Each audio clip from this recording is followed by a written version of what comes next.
I'm Terry Bell, and this is my story. It's funny how quickly life can change. It all started the day I went fishing with two of my friends. My wife, Abby, had already been sitting in her office for about an hour when she got a phone call. Is this Abigail Bell? The caller asked. Yes, it is. How can I help you? We have kidnapped your husband and are holding him for a ransom of $250,000. You have 24 hours to collect the money or your husband will die. If you call the police, he will die. I will call you again at 3 o'clock this afternoon and give you instructions on how to get the money.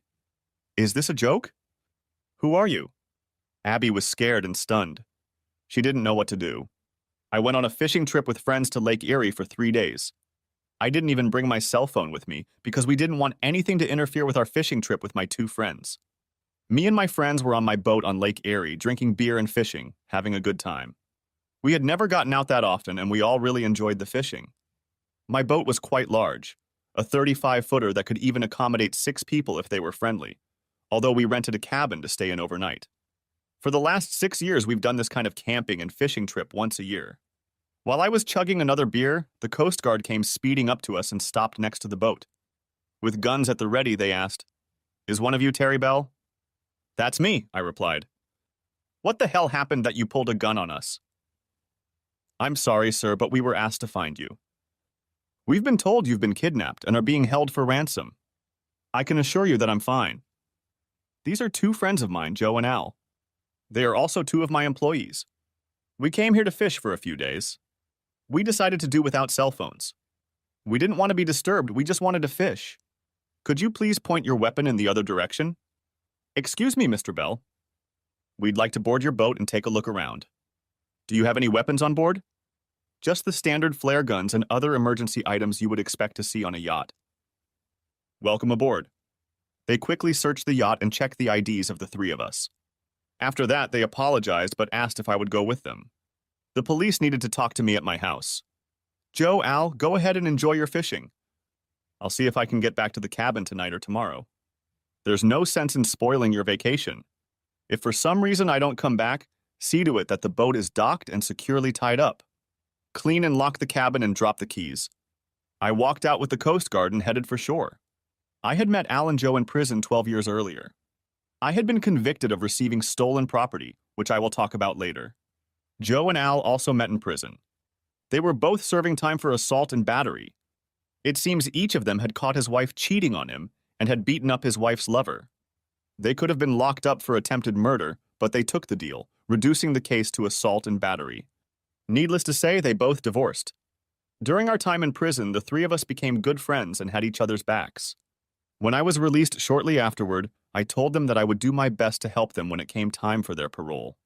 Before parole, I served 3 years. My father owned an auto parts warehouse. I had worked for my father since high school and eventually took over the business when my father became ill and passed away. A year after my release from prison, Al and Joe were released on parole. At the hearing, Dad and I told the parole board members that we had jobs for both men at a parts warehouse. They needed somewhere to live, and Dad mentioned that he had a house site near the parts warehouse and could rent Al and Joe a trailer each to live in. Since they had a job offer and a place to live, they both got out of prison. Parole happened 8 years ago, and both men thanked their father and me. They were great employees, and now they are also good friends of mine. They were each able to buy a used car for a good price at a junkyard. They became mechanics and tow truck drivers. They were jack of all trades, and there was nothing they couldn't do at a junkyard. All they needed was to start a new life. They even started dating, and in time they married and got their own homes, each with a family of their own.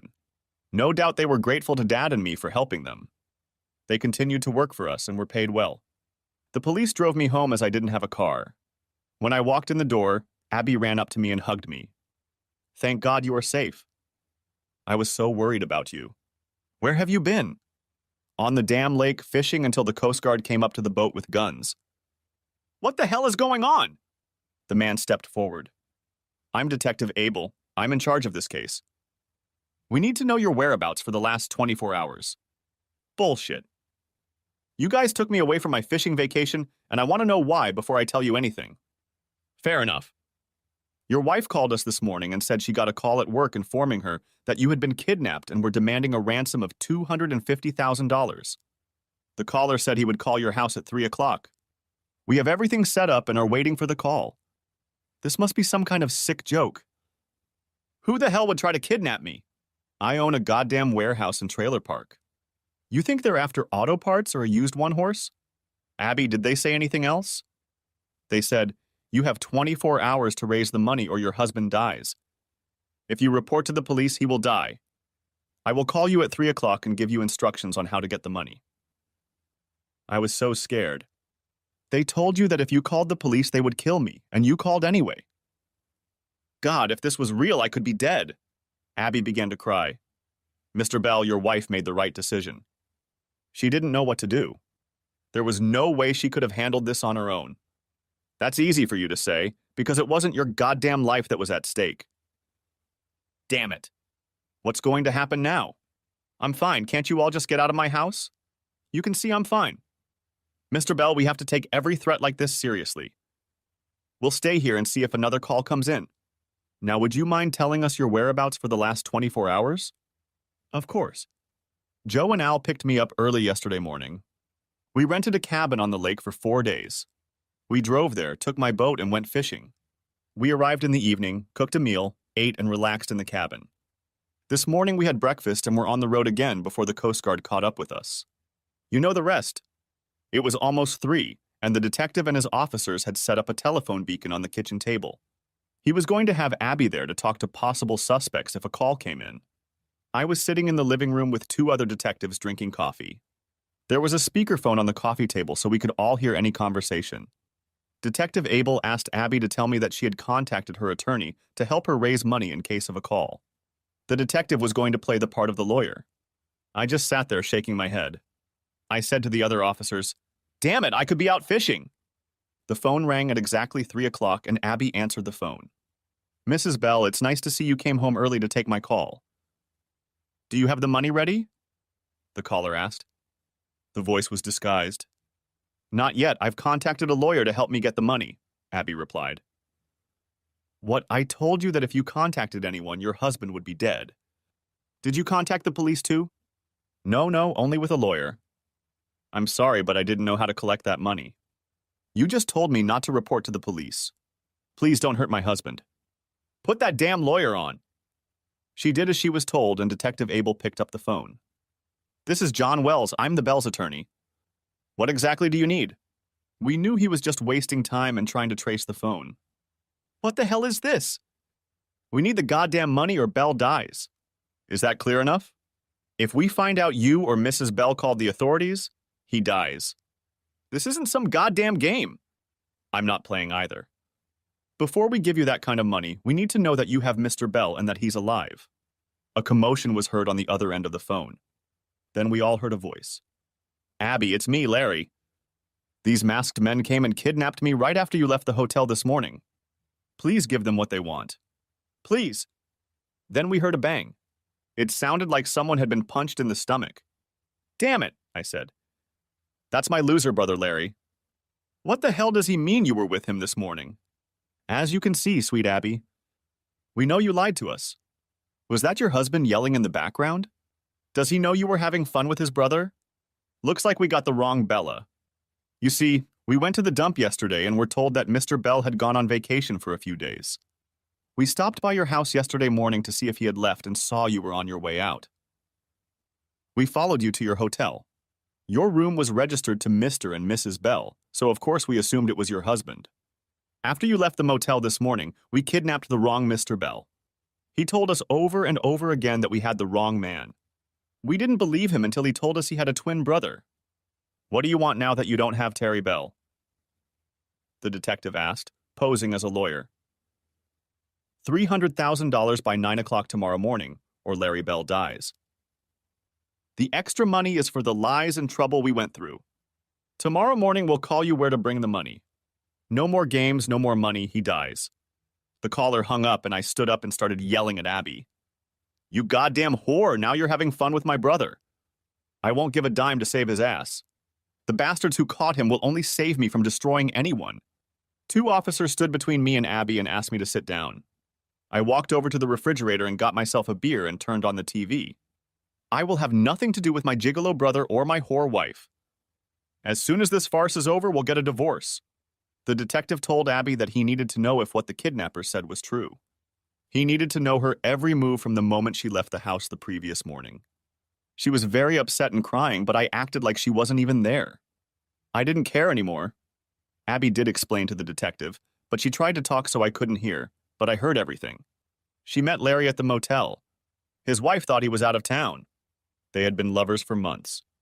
I sat there getting more and more angry that I was being played. After dinner last night, we went to our room. I'm not going to tell you about how we made love, Abby replied. I cringed. Lovemaking? My brother never loved anyone. He only wanted your slutty ass because you were married to me. He didn't care about you, and now I don't either. Abby kept talking, but now she was afraid of me. She was glad the police were around. We said goodbye in the morning and agreed that I would see him in the evening. I went to work to make it look normal. When I arrived and got settled, I got a call that my husband had been kidnapped. That's when I realized how worried I was about him. I didn't know what to do, so I called the police. I've already told you the rest of the story. Did you expect to return to the room tonight? The detective asked.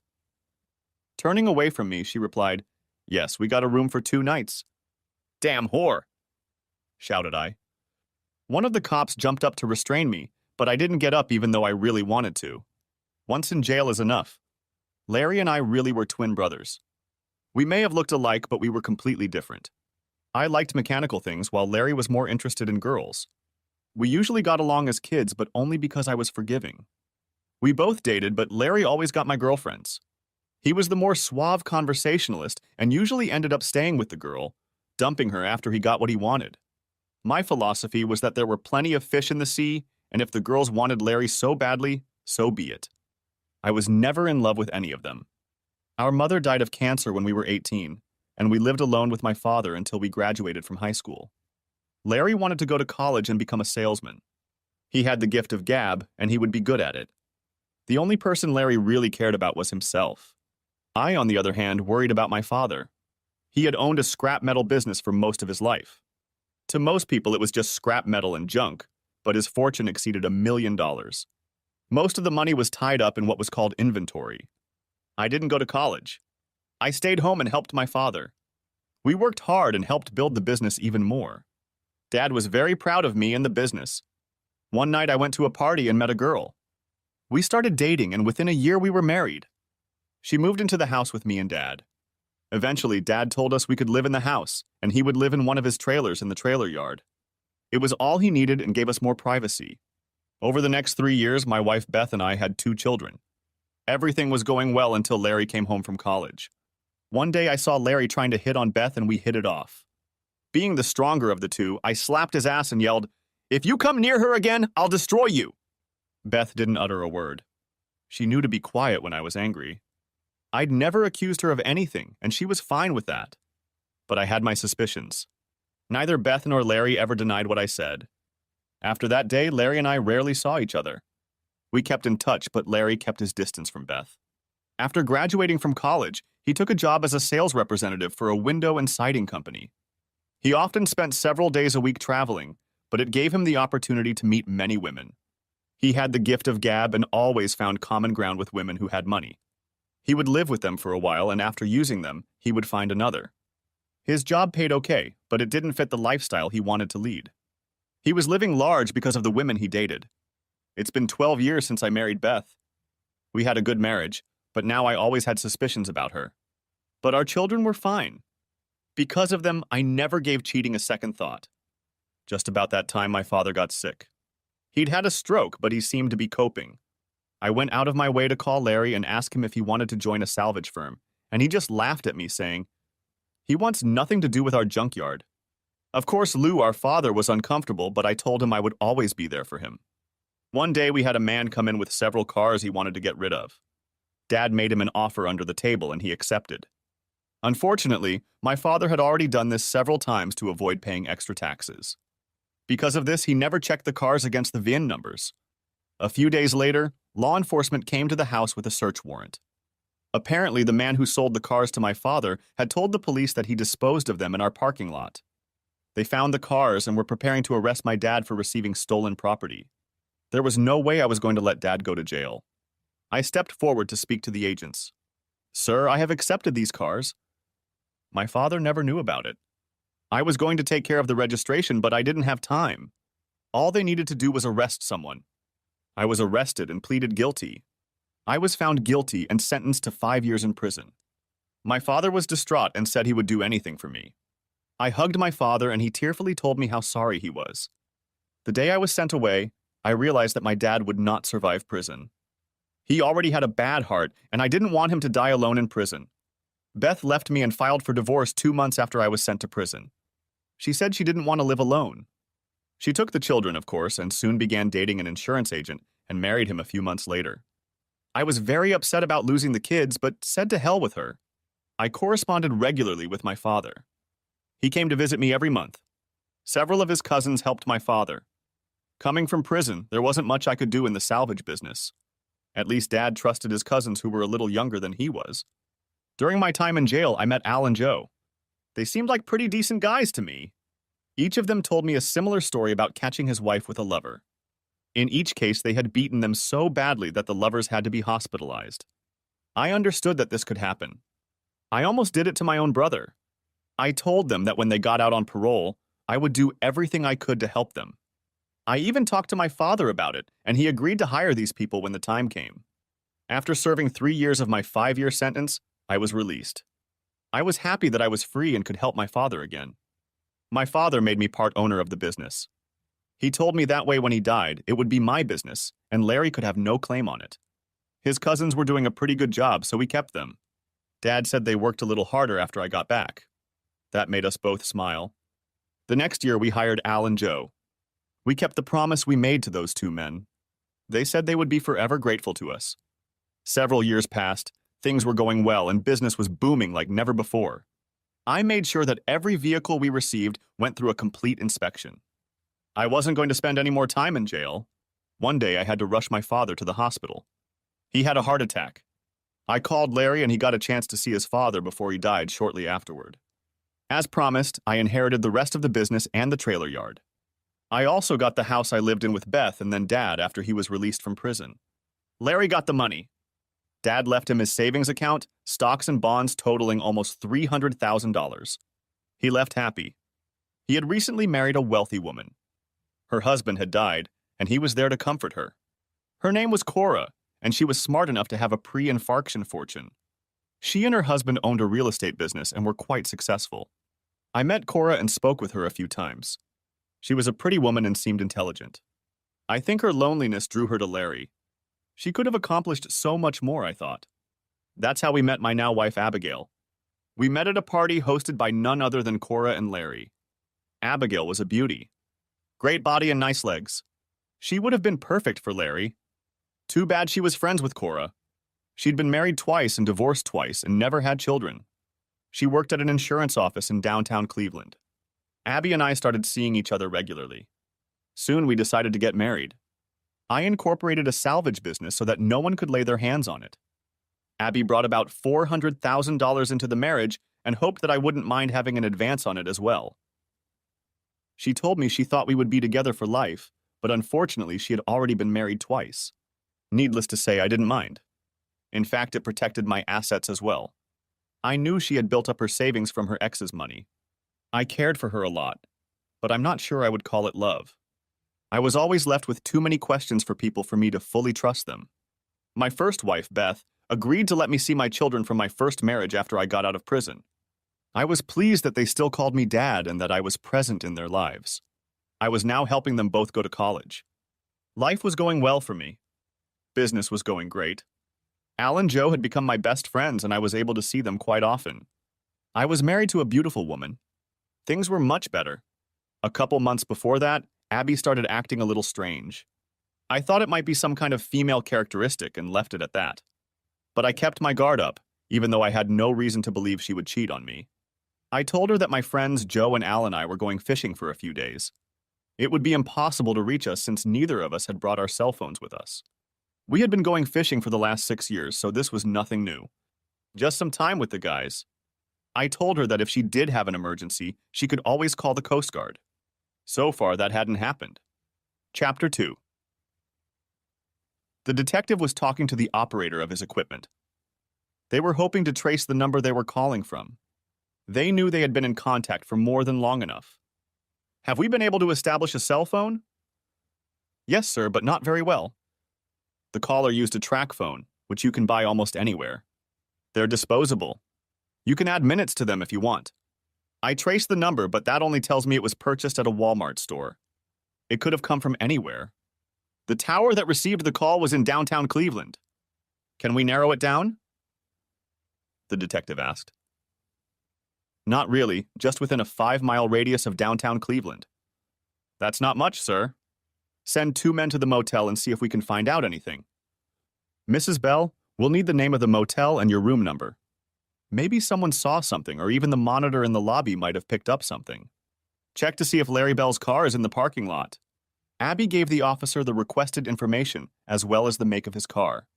She became concerned again and asked about the ransom. I stepped forward and said, I'm not giving him a dime. If you want him so badly, pay the ransom for him with your own money. By the way, I think we should let Cora know since her husband has been kidnapped. No, we can't call her, Abby said. On the contrary, Mrs. Bell. We need to talk to her and find out what she might know, Detective Abel said. Besides, it's her husband, and she deserves to know that he's been kidnapped. Detective, let me call her. I'll have her come to the house and you can interview her here, I asked. Okay, but get her here as soon as possible, Detective Abel said. Hi, Cora, it's Terry. Do you have a chance to come to our house? We have something important to discuss with you, I asked Cora. Does it have something to do with Larry? He's supposed to be in Pittsburgh and he's not there. Do you know where he is? Cora asked. No, I don't know where he is. The detective is at our house right now and he needs to talk to you, but not on the phone, so please hurry, I asked. Cora arrived 15 minutes later. I met her at the door and took her hand as she walked into the living room. What's going on? Where's Larry? Is he okay? Mrs. Bell, Detective Abel said. Just call me Cora, since there are 2 Mrs. Bells here. Where's Abby? Is she here? She went out to the bathroom. Cora, tell me, what did you mean when you said your husband wasn't in Pittsburgh? Detective Abel asked. Do you know where he is? Why won't anyone tell me anything? Cora trembled. I uttered. Cora, Larry has been kidnapped. Listen to me, please. The people who kidnapped him thought it was me, but they took Larry by mistake. He's alive, but they're demanding a ransom. Oh my God, I can't believe it. Why would anyone kidnap Larry or even you, Terry? It doesn't make sense. Cora, we need you to tell us everything that has happened in the last few days, the detective said. We've spoken to your husband for a few seconds, and we know he's alive. We're trying to find out where he's being held. Cora was a little nervous, but said she would tell them anything she remembered. I've been wondering more and more lately if Larry is cheating on me. He was supposed to go to Pittsburgh for 2 days for one of his shows. He often attends home remodeling shows. He gave me his motel and room number and told me he would share a room with another vendor to cut costs. He has done this many times. This time he looked a little different or nervous. What makes you think he might have been cheating? The detective asked. He's been more aloof lately. You know, too tired to make love. He's also been missing more often than usual, usually for a day at a time. I needed to know for sure, so I was going to follow him to Pittsburgh. He left yesterday morning and said he'd be gone for 2 nights. He even called me when he announced his arrival. But he didn't know that I had given his motel and room number to a private investigator. I know it's wrong, but I needed to know if he was cheating on me. It cost me $1,000, but it would be worth it to find out that my husband had been faithful to me. The private investigator called me this morning and told me Larry Bell wasn't there. He was checked into a motel, and the private investigator even talked to another man in the room who told my private investigator that Larry had paid for half the room, but said he had another engagement, but didn't know where. He came into my office this morning and gave me back $500. He said he didn't feel he had earned it, as he had never seen Larry. Abby walked into the room. Her eyes were red as if she had been crying. Cora went over to hug her, but Abby held up her hands. What's going on? What's the matter, Abby? First you say my husband is being held for ransom, and now my best friend is crying and doesn't want me anywhere near her. What aren't you telling me? Terry, you never lie to me. What's going on? I handed Cora a beer and told her to sit down. I told her the whole story and about the kidnapping when they took Larry from the motel room thinking it was me. The reason they thought it was me is because my damn wife was doing it with your husband. What, Larry and Abby are having an affair? Looking at Abby, Cora said, "You two-faced bitch. When I told you I thought Larry might be having an affair, you comforted me and told me he wouldn't do that to me. And now I find out you're the one having an affair with him." Cora started to cry. I put my arms around her and pulled her to me. When she came to her senses, the detective asked if she had anything to add. Add? Thought I. Is he kidding me or something? He gambled a lot and lost a lot of money. I don't know if it had anything to do with the fact that they wanted Terry, Cora replied. The detective asked me if there was anyone I thought might try to kidnap me. Any enemies or someone who would know I had money ready. That's the thing, I replied. I'm worth a lot of money, or at least my business is worth that kind of money, but I don't have anywhere near the amount of money I could get quickly. It takes me a while to sell mutual funds and stocks. There's no way I can get, say, 100,000 quickly. As for someone trying to get the money, my asshole brother probably set it up himself. Since he's sleeping with Abby, he probably knows that she has a few 100,000 that she could get quickly. Abby shrieked. He didn't do any of that. He loves me and we were going away together. He never asked me for anything. You're just jealous of him. You always have been. You goddamn whore! Cora screamed. You can have that asshole. I've spent enough on him already. He even took money out of my account. I had to press charges. After he comes back, I don't want anything more to do with him. Detective Abel could see that the situation was getting out of hand. He asked everyone to calm down for now. We have yet to find the kidnappers and Larry Bell. Mrs. Bell, he looked at Abby. We need to find a way to get the $300,000. Your husband has made it clear he's not going to help. Are you in a position to raise that amount of money? Cora, it's your husband. Do you have that kind of spare cash? Cora looked at me. What am I going to do, Terry? I have a couple 100,000, but that's all I have left. He's my husband until I file for divorce. Don't spend a dime on him. He doesn't deserve it. He's been using you and spending your money for years. He wants Abby. Let him use your finances to bail his ass out. That would take almost everything I have, Abby replied. You're both horrible. He's your brother and your husband, Cora. Don't you care at all? I muttered. He's an asshole who entertained my wife and cheated with a much better woman.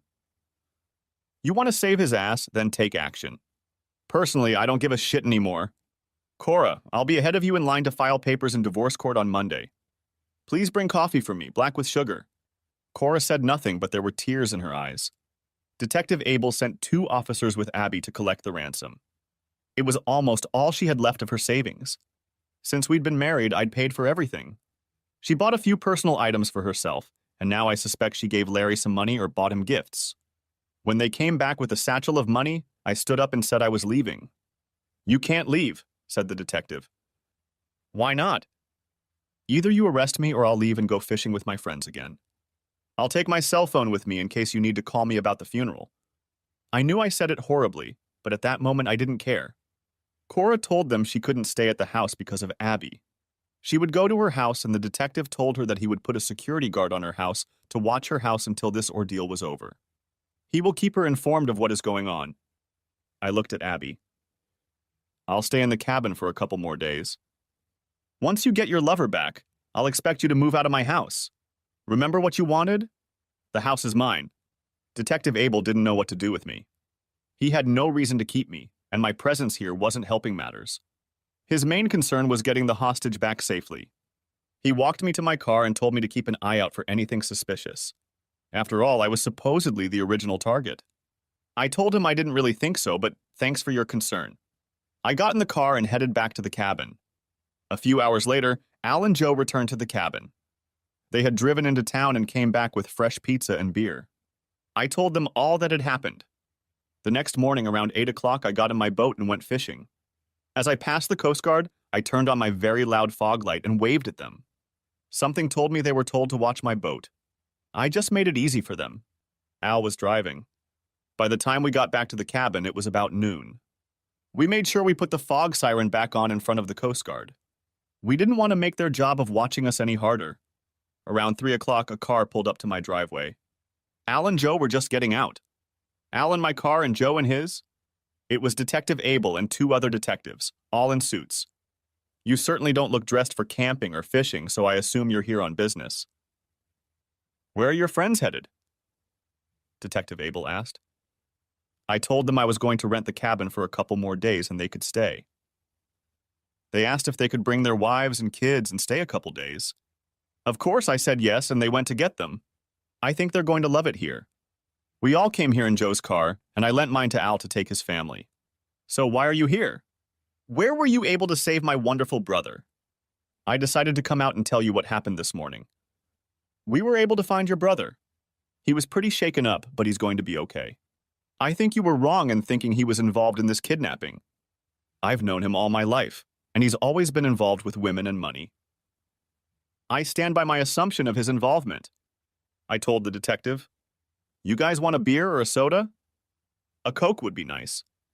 We're on duty, so we can't have a beer. Is it okay if we take a look around the cabin? Come on. It's a little dirty in here since we didn't clean up after breakfast this morning. We'll have to clean up before the guys get back here with their wives. I laughed.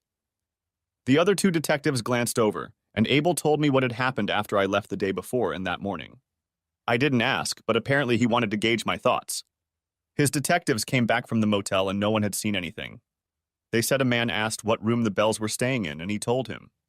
The desk clerk said he didn't get a good look at him, and they had people piled up in their room waiting to be evicted. Apparently, Larry and Abby had a room on the 2nd floor with access to the hallway and access through a glass wall to the street by the pool. They figured Larry had been kidnapped and taken out the back door. They questioned several guests, but no one had noticed anything. Larry's car was still parked in the motel parking lot. He must have driven away quickly because almost all of his belongings were there, even his wallet, but there was no money in it. There were no credit cards either, so maybe if the kidnappers tried to use them, they could catch them. The other 2 detectives came over and sat down with us. I got up and got chips and dip.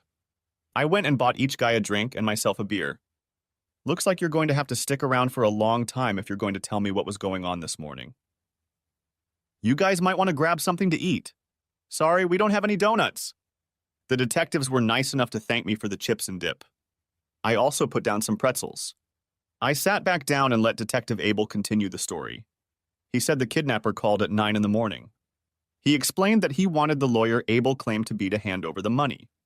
The part of town where he was to pick up the money and where Larry was supposed to be was a dangerous neighborhood, and Abby couldn't be safe there. So my dear wife took her own savings to pay the ransom for my asshole brother, her lover, I asked. Yes, she took it. But we returned the money 80% of the time, Abel said. So you got Larry home safe and sound, and you got her money back.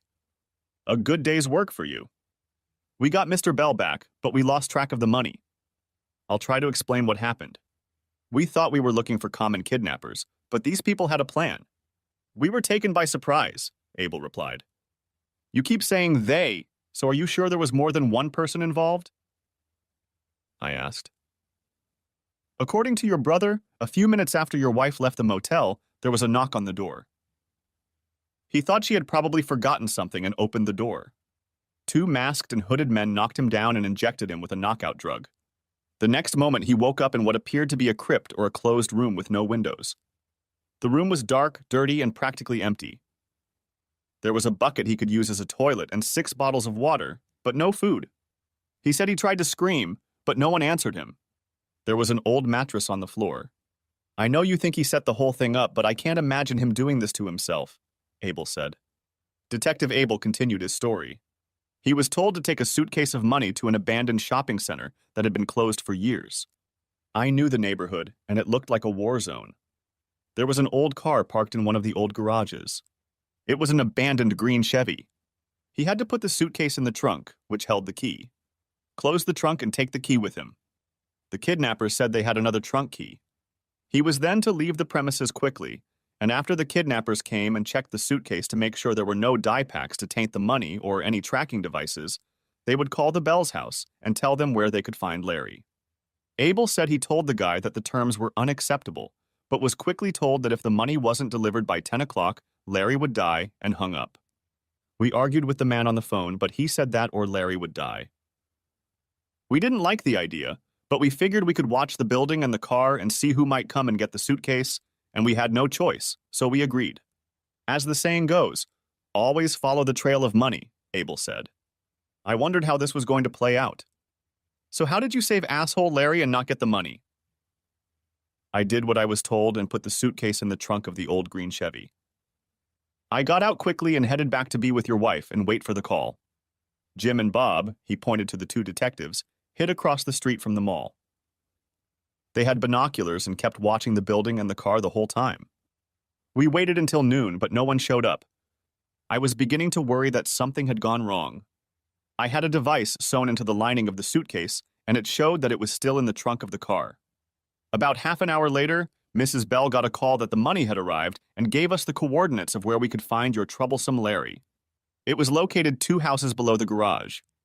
It was in an old loan office or bank vault. The main locking mechanism had been removed, but someone had welded a large padlock to the door. There was no way Larry could get out. Jim used a sledgehammer and kept pounding on the lock until it finally broke. Larry sat in the dark in his underwear. He had drunk 5 of the 6 bottles of water and was struggling to use the bucket in the dark to relieve himself. We questioned him over and over, but he had no idea who had kidnapped him. All he could remember were 2 masked men. He said they were very angry when they mistook Bell. When they let him talk on the phone, they put a bag over his head. Other than that incident, he was alone. So I don't believe he could have gone through that. So what happened to Abby's money? Didn't you just say the gauge showed they were still in the trunk? I asked. That's unbelievable. While Jim went off to find Larry, Bob came back and opened the trunk of the green car. The suitcase was still there, but all the money had been taken out. The old clunker in the trunk had a false bottom. Under the car, we found that the sewer manhole cover had been removed, and someone had taken the money from under the trunk and got out through the sewer. We found the place where this person got out, about 100 yards behind an abandoned shopping center. It was a deserted street full of dilapidated houses. We don't have anything we can trace who went out or where. We don't even know how many people were involved, except that Larry said he was abducted by 2 men. An ambulance took your brother to the hospital, but the paramedics said he looked okay, but very dirty and shaken. I followed your wife to the hospital to see him. Jim and Bob stayed at the scene for an hour looking for any clues, but found nothing. We had the old Chevy towed to our yard to have it looked at. I doubt we'll find anything. Did you notify Cora? I asked. Yes, she thanked us and said she'd have to meet him and tell him she was filing for divorce. She was glad he was safe, but that was it. The 3 detectives stood up and I thanked them for taking the time to explain the situation to me, but I wanted nothing to do with my brother. The best thing he could do was stay away from me. Abel asked me one last time if I knew anyone who might try to kidnap me. Detective Abel, I own and operate a scrap metal recycling center and trailer yard. I had 2 of my best friends with me. 2 of my cousins ran the warehouse while we were gone. I have a few part-time employees, but there's no one trying to kidnap me. Abby could hire someone, but what would she gain from that? Until yesterday, I bought her everything she wanted. She never once spent a dime of her money on me. I have a brother who is a money-hungry gigolo who never has enough. I'd still bet my 2 cents on him. Some time passed when Al and Joe showed up with their families. Everyone seemed so happy, but they knew about Abby, and that made it a little uncomfortable. She had never been close to any of them. I told the guys that I was feeling a little third-rate and that I would be staying at a motel for a couple days. I told them to enjoy the cabin and my boat. I trusted them completely with everything I owned. They were true friends. I would be back in 2 days to put the boat in the dock and close up the cabin. I told them to enjoy their vacation and told them I would see them at work on Monday. I decided that peace and quiet would be best for me.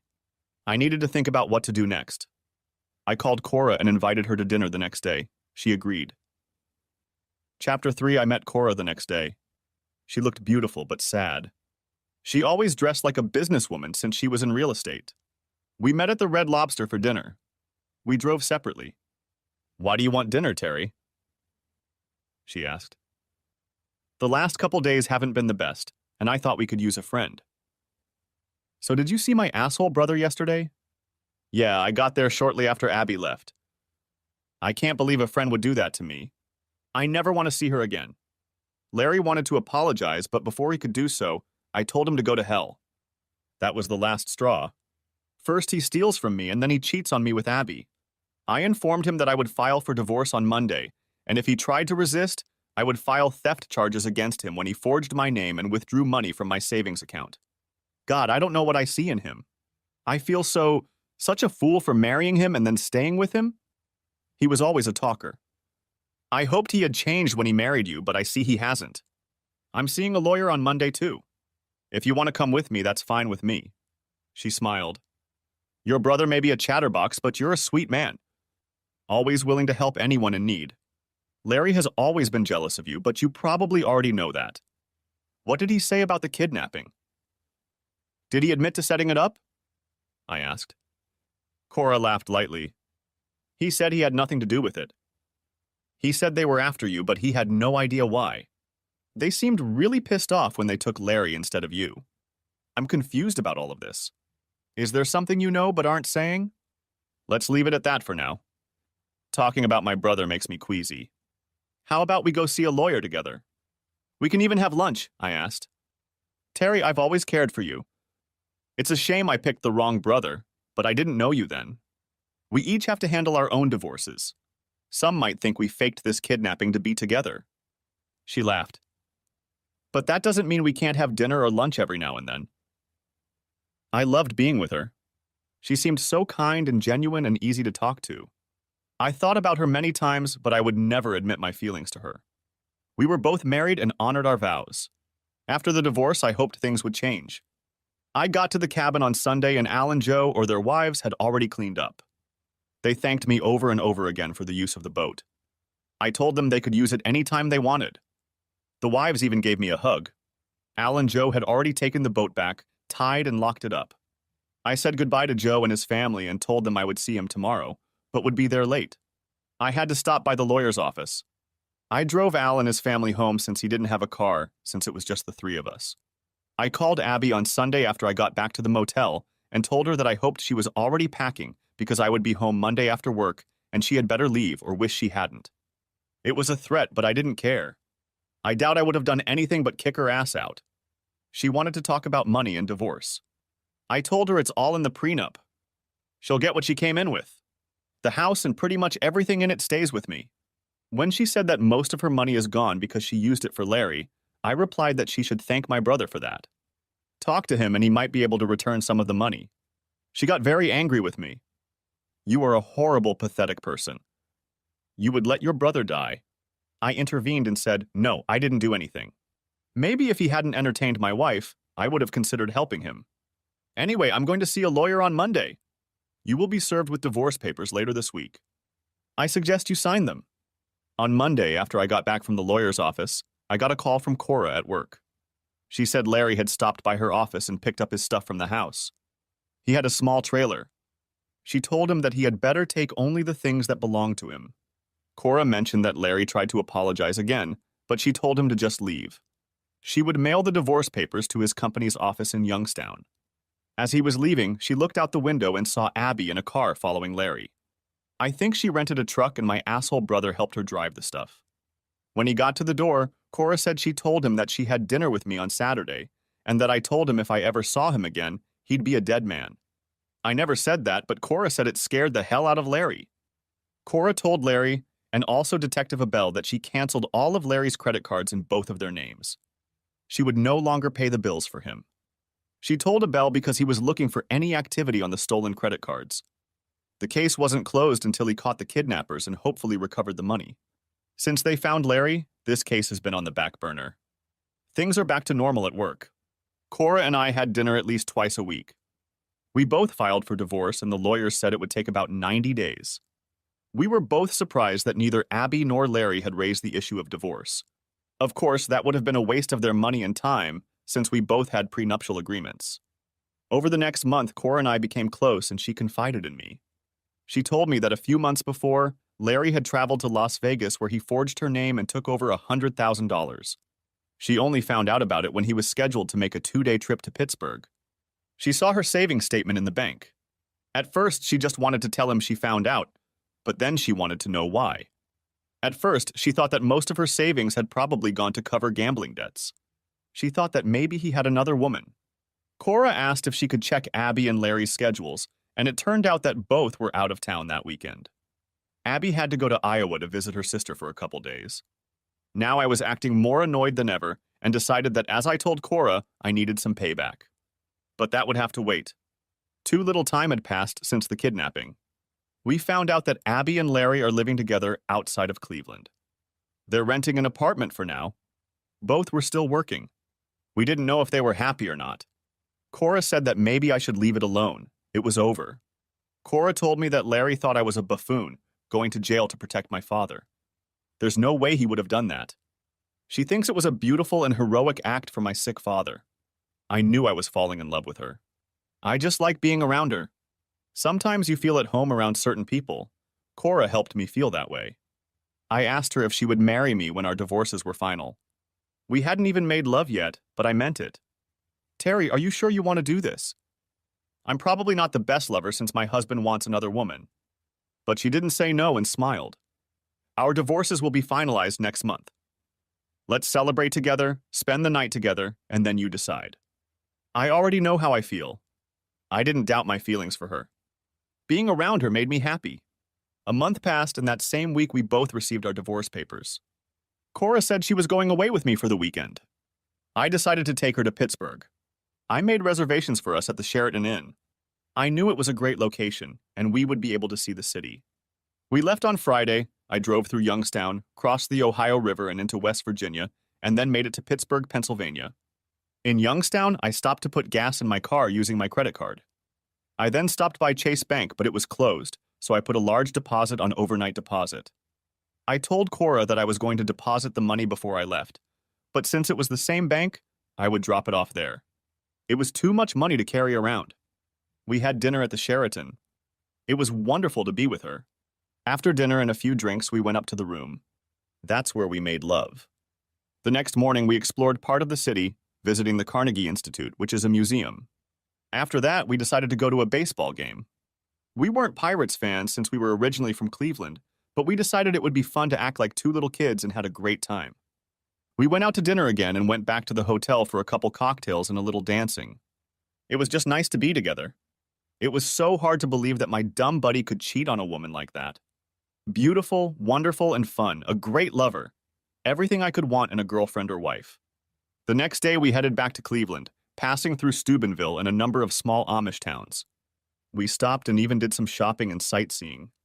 I dropped her off at her house and told her I would like to see her Monday after work. On Monday, she cooked us dinner. The woman could cook too. When we finished eating, there was a knock on the door. Cora went and answered it. It was Detective Abel. Mrs. Bell, may I come in? I have a couple questions for you. Of course, please come in. Terry, Detective Abel is here. I entered the room and he seemed a little surprised to see me. Before you say anything, Cora and I see each other sometimes.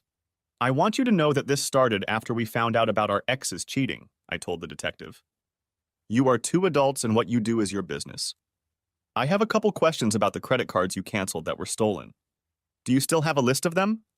Yes, it's in the desk. I'll go get it right now. She went to get the list and handed it to Detective Abel. What exactly is it about? Cora asked. I noticed that you canceled the one Chase card you both used. Is that correct? Yes, why? Cora asked. Your husband had another Chase card that he used last Friday at a gas station in Youngstown. Larry Bell was in Youngstown on Friday at his corporate office. He said he goes there every other Friday. He said he didn't use that card on Friday and that it was stolen. I only canceled cards that I had duplicates of. I never knew he had another Chase debit card. Was I on that card too? No, he said he was the only one on the card. He said he ordered a new card but didn't use it.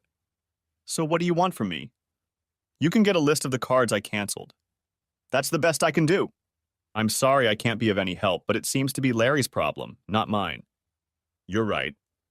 I just had to check the cards you canceled.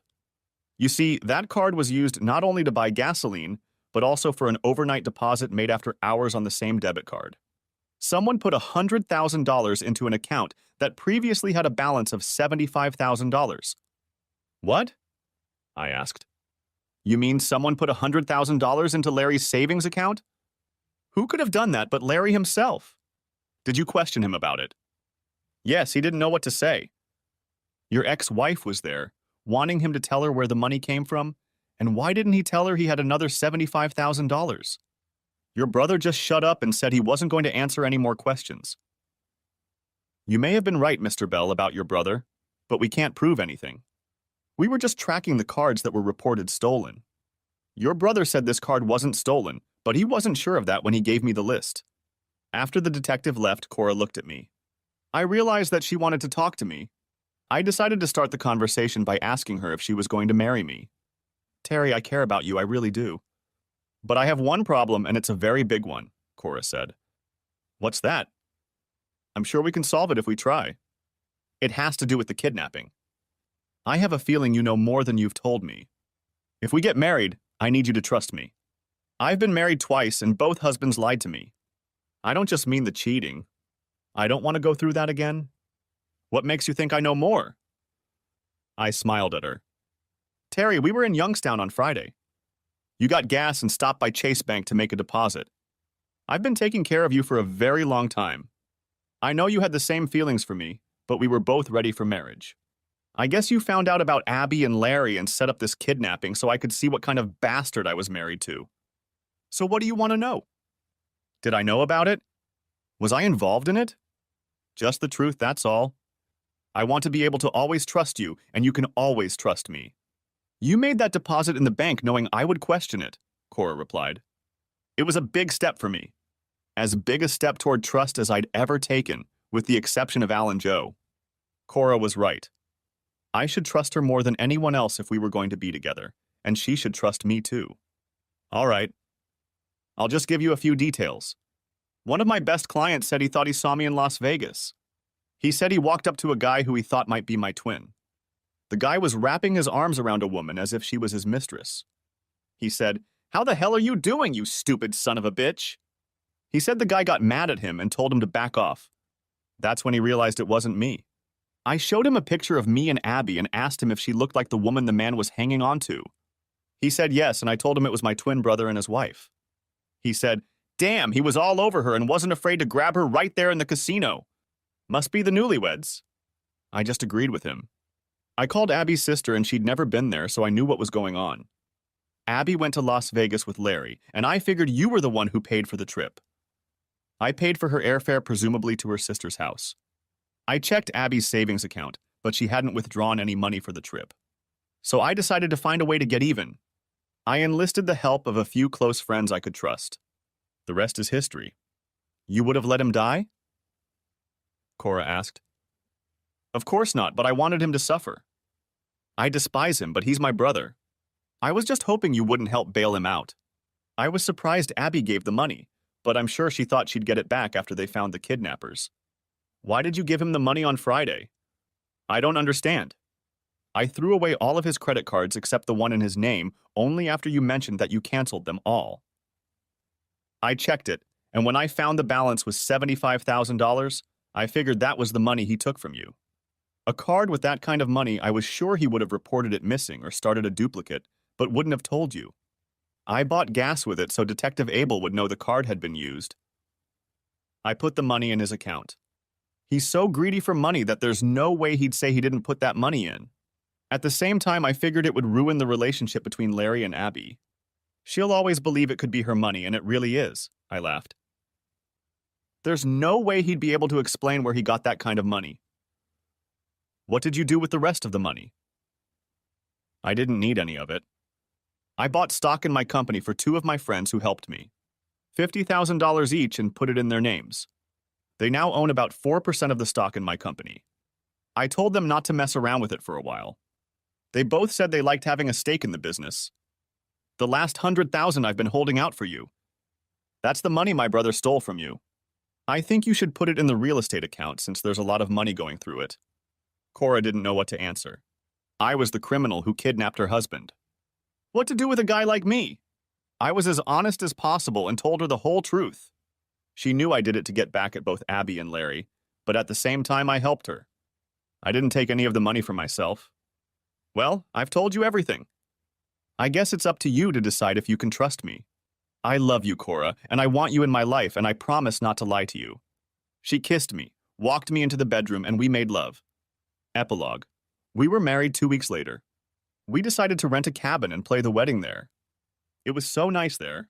Al and Joe and their families were there, as well as the rest of my staff. Cora's parents were there. I met her sister and some other relatives, as well as a few people who worked for her.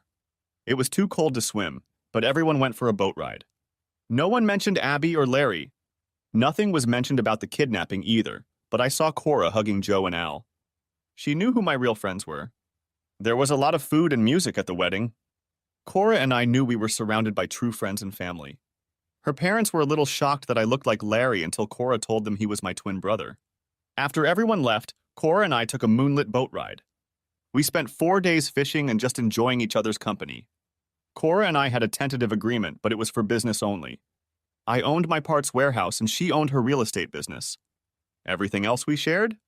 I sold my house where I'd lived all my life, and Cora sold hers. We bought a condo together to start fresh. It was wonderful to come home to Cora. Sometimes we had dinner out of the house, and sometimes we had dinner at home. Al and Joe's wives became Cora's best friends. Since Cora could not have children, we often watched their children. We were Aunt Cora and Uncle Terry. We are now considering adoption. As far as we have heard, Larry and Abby are no longer together. Furthermore, we heard that Larry had moved out of state, which was fine with me. Cora said she had seen Abby a few times when she was away on business. She had gained weight and was seeing someone from her insurance firm. She never talks to her and only shakes her head when she sees her. We never heard back from Detective Abel, so I guess the kidnapping case is closed for now. Thanks for watching. I hope you enjoyed it, so subscribe to my channel and watch the next video.